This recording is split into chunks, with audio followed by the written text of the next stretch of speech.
Hi, everyone. Welcome to the Diabetes Sisters Minority Initiative. I am Mila Clarke Buckley, and today I'm going to be talking to you about journaling as a means of expression and as a way to help your diabetes management. So I'm going to go ahead and share my screen so we can walk through this together.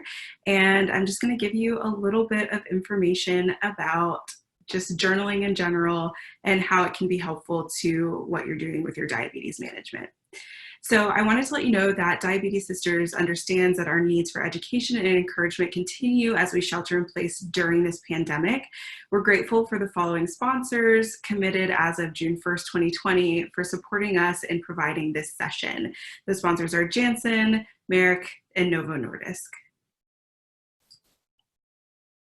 So before we dive in and we start talking about journaling, I wanted to tell you a little bit about me. So like I said, I am Mila Clarke Buckley. I am a type 2 diabetes advocate, blogger, and author. And I am the editor of the Hangry Woman blog, which is a place where I share really friendly diabetes resources for people who are living with type 2 diabetes. So I know when you get diagnosed, it's really difficult. It's really hard. It's sometimes confusing. And so it's the ability to be able to share kind of those ways that just makes diabetes a little bit easier to live with every day. I'm also the author of the Diabetes Food Journal, a daily log for activity, tracking blood sugar, and nutrition. This has been a great project for me, and even before this book, I started to get into journaling as a way to express my feelings, express what was happening around my diabetes management, and use journaling as a tool to really help myself feel better, to see kind of where I was going in my diabetes management, and then to also be able to use it as a check-in with my care team. So how did I start journaling? I one day was just kind of fed up with the process of living with diabetes. So as I was trying to manage, as I was trying to really just do better in my overall management, I felt like my numbers were everywhere. And while I felt like my numbers were everywhere, I also wasn't doing anything to really track them. I was going to the doctor every 3 months to get my A1C checked and to kind of adjust my medications. I was exercising and I was eating properly. I was like really careful about kind of like the lifestyle factors as well with diabetes. But for me, it was kind of like, okay, I feel like I'm doing all of this stuff, but like, where is my effort really going? And am I actually doing something that is helpful and beneficial and that is, changing my numbers? And so, I was diagnosed at 12% A1C.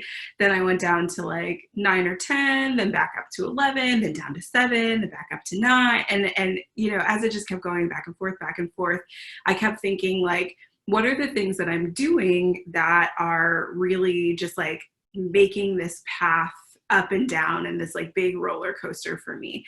So I started journaling. I decided, let me start to write things down so that I can see my progress over time, and so that it doesn't feel like a stagnant process, that it actually feels like I'm doing something, I'm making a difference in my overall health, and then I can actually see these patterns over time, and I don't just have to spin my wheels and wonder like, am I actually improving or am I making progress? So I decided to start keeping a journal. It was something very simple. It was, using the health app in my iPhone. So I wrote it down as well, and that really helped me. I kind of just free-formed it in a notebook and wrote down a few things that I felt like were important to me. But it was actually really cool to see it in a notes app and like in the actual health. I think it's called the health app on iPhone. It was really cool to see it there because it shows you these like charts and trends, and so it shows you where you're going up and down. And it was the first time that I was actually visually able to see what kind of progress I was making. So journaling can make a difference in a lot of ways for kind of your overall diabetes management and how you're deciding to take care. And journaling is one like very easy way to be able to manage diabetes. So I think one thing that's really important about journaling is that it can help you recognize your feelings and emotions while keeping your thoughts private. And some people are not like me. Like I scream from the rooftops all the time. Like I have type 2 diabetes. I want people to know. I want people to know what living this life looks like. But some people aren't like that. And that's totally okay. It's okay to want to keep your health information private and your thoughts and your feelings private. And so I love journaling because of that, because it doesn't necessarily mean that you have to tell the world about what you're doing. You can really write down and record your innermost thoughts about what you're going through and what's happening. And it makes it really easy to be able to flip back in those pages and reflect on what happened before and how you were doing before. I think something else that I kind of mentioned already is that journaling is a way to recognize trends in your health journey. And that can be both important for you, just wanting to know your overall progress, but also for your health provider. One example that I can give is that I started keeping a journal and I noticed that my high blood sugars were happening a lot overnight. So I would go to sleep and I would be in a pretty normal range. And then I would spike 70, 80 points in the middle of the night doing nothing but sleeping. And after I noticed that trend for 3 or 4 months, I finally took it back to my doctor and I said, hey, I'm noticing this and I'm just curious if this is something that I should look out for, if this is something that is strange or weird. And my doctor was able to say like, okay, let's send you to an endocrinologist and see what's really going on here, because you shouldn't be spiking that much overnight, although people do. And although night spikes and dawn phenomenon can happen, it's weird to see that trend go up for you. Let's bring in someone else. So being able to record that and then being able to notice the pattern myself through journaling was one way that I could say like, hey, something's wrong here. Like, let's try and fix it. I think the other thing that I really appreciate and that I love about journaling is that it can show you how far you've come. So I think, one of our goals sometimes with type 2 diabetes is that we're trying to lose weight, we're trying to lose body fat, and recording that and kind of showing your progress over time and showing that decline can really be helpful in terms of showing you where you started and where you're going. I love data like that. I love information like that because I think that it helps you see that the changes that you're making in your life and what you're doing are not in vain, that they're actually something that is helping and that is getting you to a goal that you're looking forward to. In like the inverse, I think you could also see those numbers trending upward, or you could see kind of like the opposite trend of what you think should happen. And those numbers are really valuable too, because then you can go back to your healthcare provider, your care team, and say, hey, I noticed that this is happening to me. Like I am seeing a rapid rise in my A1C. I'm seeing a rapid rise in my blood sugars. I notice when I eat this very specific thing, my blood sugars are all over the place. What can we do? Those numbers can also be very valuable and tell you kind of like where you're headed in a different direction, and also help your care team help you and get you back to the place that you're looking to go. So when you're thinking about setting up your journal, this is kind of my favorite part, because I think that journals are not built in one specific way. They're not made for one specific thing. It's really, really individual to you. So when you're thinking about building a journal, think about a few things. Think about what's most important to you that you're tracking. So is a weight goal something that's really important? Is your A1C important to you? Are your fasting blood sugars the most important thing to you? Do you want to talk about how you're feeling, or if you have a cold and you notice that your blood sugars are just all over the map? Like whatever is important to you is what's important for this journal. So don't think it has to follow a formula or it has to follow a certain look and feel. It's really open and determined by what is most important to you.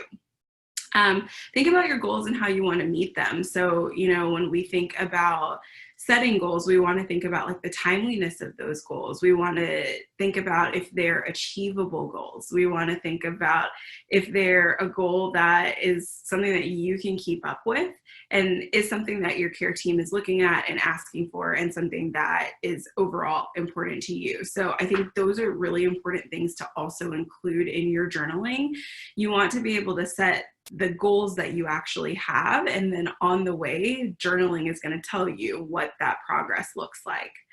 And then one other thing that you can think about is like, what do you talk to your doctor about at every single appointment? So if your doctor is always harping on cholesterol or your blood pressure, make those things that you include in your journal so that you can flag and notice those patterns over time.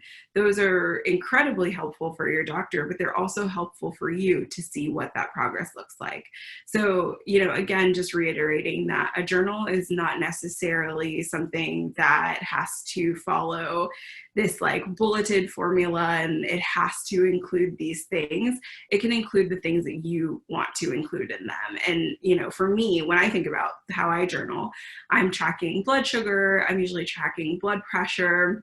I'm typically tracking when my last big appointments were. So when was the last time I saw the dentist? When was the last time I had a flu shot? When was the last time I went to the eye doctor? I try to also keep those things in my journal because I want to make sure that I'm following up on those appointments because they're also really important to my diabetes health. But somebody else might say, well, I want to track the calories and carbs that I'm eating every single day. I want to track my exercise and my activity. And so that's okay too. Whatever works for you and whatever you want to put in there, whatever you want to track is going to make a journal the perfect thing for you. And the point really of your journal is not to make more work for you in your diabetes management. It's to see how far you've come.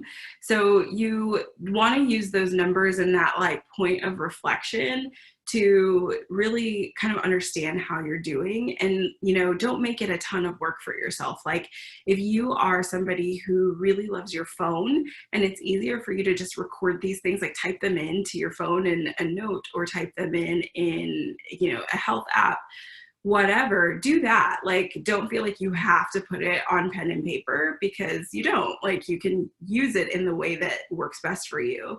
Similarly, if you love writing things down, get a plain notebook and just make it your own. Every page can be different, every day can be different, but you just want to make sure that you're tracking those stats that are most important to you within your journal. So how do you build journaling into an already busy routine? Because if we think about it, people with diabetes are so incredibly busy. Not only do we have our own lives to deal with every day, we're also dealing with diabetes. We're checking our blood sugars multiple times a day. We're focusing on what we're eating. We're trying to get exercising in.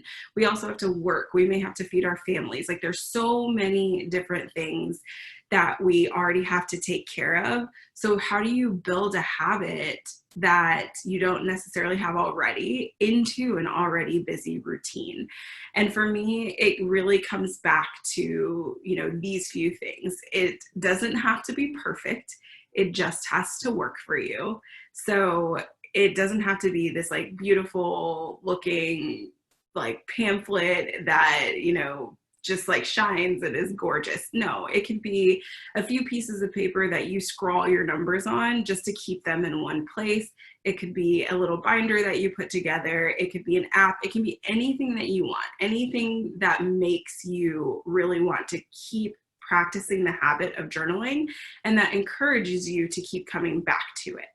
I think also one thing that I like to do is like I make a date with myself to check in about how I'm feeling.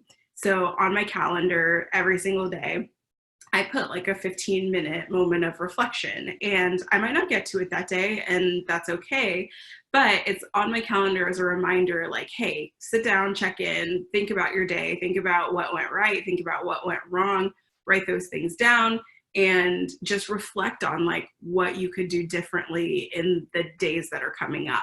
So I think that's really important too. Like building a habit is always about kind of like making a commitment to do something. So when you get that little flash of calendar invite, 15 minutes, you already automatically are kind of like, okay, this is a meeting that I've set with myself. It only takes 15 minutes. I can do it. And it makes you build that habit even more. And then I think also it's important to know that you should just give yourself grace if you don't get to it that day. Like if you don't happen to log your numbers or you don't happen to write something down, that's okay. The journaling habit is about doing what you feel is right. So if you feel like it's right to check in with yourself every week and kind of take a higher level view of what your management has been like, that's okay. If you want to write it down at every meal and have your journal with you right next to you every single time you want to write something down or note something, that's okay too. As I've mentioned, the journaling habit is something that has to work for you. So it has to be something that reflects what you want to do, reflects how you feel, but also gives you the ability and the space to kind of capture what you want to capture when you want to capture it. So I think it's important to kind of establish that in the beginning. Like if you decide that you just want to do a weekly journaling session with yourself, that's okay. If you decide that you want to do a daily journaling session, that's all right too. It's just about making sure that you build the habit over time so that you can capture the information that works best for you. And so that's, that's really it about journaling. Like it's such a simple practice. It's something that is so easy, so wonderful, so cathartic, especially if you don't feel like you have anyone to talk to, or you don't feel like you can, bring up a concern, or you feel like you may be crazy. Like you may think like, what, I gave that example about my blood sugar. I thought, oh my gosh, I am insane. Like I feel like my blood sugars are rising every night, but I don't have a real way to like actually tell my doctor that except for testing at night and testing in the morning. And so over time, as I tested before bed and then tested again in the morning before and after sleep, and I noticed like, oh my gosh, there's this huge trend of my blood sugar just like skyrocketing overnight, like what's going on. It was easier for me to say, okay, I've actually seen this. It wasn't like just a complaint in my head that I was like, well, I think this is happening. It was like, no, I've been writing this down, I've been looking at it, I've been seeing that this is happening to me. I need some help, and I need you to help me figure this out. And so I think journaling can be that. It can be that very good place for you to be able to just to go to and to say like, I notice these patterns, but it can also be a place where if you feel like it's really hard to talk about some of the things in your diabetes management that you're struggling with, that you can also do that too. And you can do it in a place that's personal and private and that is unique to you and just a place for you. So I love the practice of journaling. I think that it is really amazing and that it can be very helpful to diabetes management. And it really shouldn't be a chore. It should be something that you look forward to every day and just a really nice point of reflection. So that's it. That's it about journaling. If you ever want to talk more about journaling with me, you can connect with me in a few places. I am at the Hangry Woman all over the internet. If you search it, you'll find me somewhere. And then my website with really great recipes and some more information about journaling and the practice of journaling is at hangrywoman.com. You can find me in either of those places, and I'm always glad to talk one-on-one about what that looks like for me and, what the easiest ways to kind of start that look like. And then again, Diabetes Sisters appreciates our sponsors for providing the funding for this session.